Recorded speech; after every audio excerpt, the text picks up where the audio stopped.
अदालत में पेश किया जा रहा है और पीएमएलए कोर्ट के बाहर हम हैं, जहां 5 दिनों की रिमांड अवधि पूरी होने के बाद एक बार फिर से अदालत में लाया जा रहा है। तस्वीरें आप देख सकते हैं। मंत्री आलमगीर आलम को टेंडर कमीशन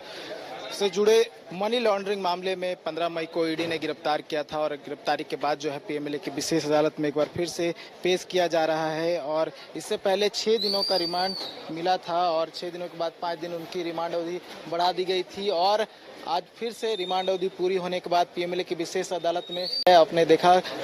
मंत्री आलमगीर आलम को पीएमएलए की विशेष अदालत में ले जाया गया है। और कुल मिलाकर अगर बात करें तो 11 दिनों का रिमांड उनको अब तक मिला है। हो सकता है कि आज भी टेंडर कमीशन से जुड़े मनी लॉन्ड्रिंग मामले में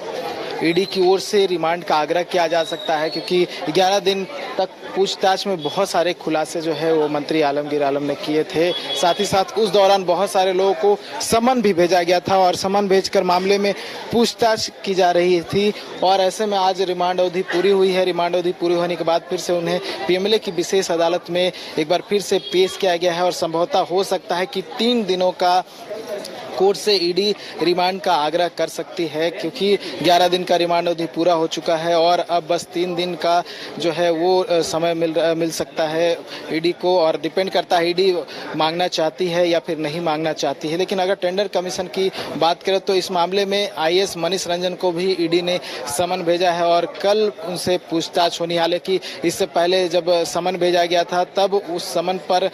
मनीष रंजन ईडी कार्यालय नहीं पहुंचे थे। उन्होंने समय का आग्रह किया था और ऐसे में ईडी ने उनके आग्रह को एक्सेप्ट करते हुए नया समय दिया था और कल उन्हें बुलाया है। इसी मामले में उनसे पूछताछ होनी है, क्योंकि उन पर भी बड़ा आरोप लगा है। मंत्री आलमगीर आलम के साथ साथ उन पर भी कमीशन लेने का बड़ा आरोप लगा है और तमाम कड़ियों को ईडी जोड़ने का प्रयास कर रही है। और आपने देखा होगा कि बीते दिनों कई लोगों को समन भी भेजा गया था और समन में भेजकर ईडी कार्यालय बुलाया गया था और ईडी कार्यालय में घंटों पूछताछ हुई थी, क्योंकि जब जहांगीर आलम और संजीव लाल की गिरफ्तारी हुई थी तब उनसे बहुत सारे इनपुट्स ईडी को मिले थे और उसी इनपुट के आधार पर ईडी ने बड़ी कार्रवाई करते हुए मंत्री आलमगीर आलम को गिरफ्तार किया था। क्योंकि जहांगीर आलम और संजीव लाल के यहाँ से जो पैसे बरामद हुए थे उनमें कहीं ना कहीं संलिप्तता जो देखी जा रही थी वो मंत्री आलमगीर आलम की देखी जा रही थी और इसी को लेकर ईडी ने कार्रवाई करते हुए उन्हें 15 मई को गिरफ्तार किया था। और 15 मई की गिरफ्तारी के बाद 16 मई को पीएमएलए की विशेष अदालत में पेश किया गया था, जहां कोर्ट ने 6 दिनों का रिमांड अवधि दिया था ईडी को। और उसके बाद 6 दिनों की रिमांड अवधि पूरी होने के बाद